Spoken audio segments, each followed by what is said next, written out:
So can I get you anything? Coffee, food from the restaurant? Oh, maybe just a coffee. I already had breakfast with Oscar. Okay, all right. Must be so good to have him back home. Oh, it is. Kids are amazing. Except for the extra homework, Oscar acts like nothing happened and I am stressing for no reason at all. Of course. I'm really thankful that Jocelyn is on top of her schoolwork because I feel like I left him in very capable hands. That's why I asked you to come by today. I really want to talk to you about Jocelyn and Oscar. Normally, I wouldn't let Jocelyn skip school. But considering your son risked his life to save hers, I can't think of a better place for Jocelyn to be than with Oscar today. Well, I really do appreciate you letting her come over. Because otherwise Oscar was going to insist on going to school just so he could see her. And he is still recovering. Yeah, well, the way Jocelyn tells it, she wouldn't be alive today if it wasn't for Oscar. By the time that Drew was able to open the freezer door, Oscar and Jocelyn, they were already unconscious. And they just looked like a couple of kids who fell asleep on a date. Except they were hypothermic. You must have been terrified. As a doctor, we're trained to deal with a crisis, but when it involves your kid, it definitely adds a whole nother layer to it, for sure. But by the time we got them out of the freezer and started to warm them up, I want you to know that Jocelyn, she started to respond almost immediately. And actually, by the time that the detective came to evacuate her, she put up quite a fight. Oh, I bet she did.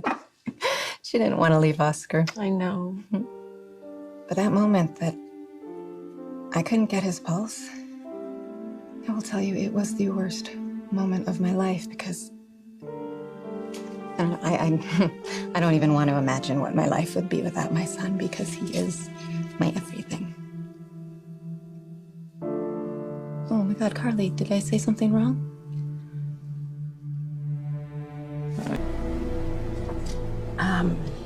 It's been 1.5 years since Morgan's death. I'm sorry, I still get overwhelmed at times because grief is kind of like that. It doesn't really go away. It just gets pushed away into the background and then it hits you all over again. Oh my God, Carly, I'm so sorry. I imagine that Joss probably told Oscar, but he didn't mention it to me. I am so sorry. I didn't know. I'm sure it's very difficult for Oscar to talk about. I mean, it's still difficult for me to talk about.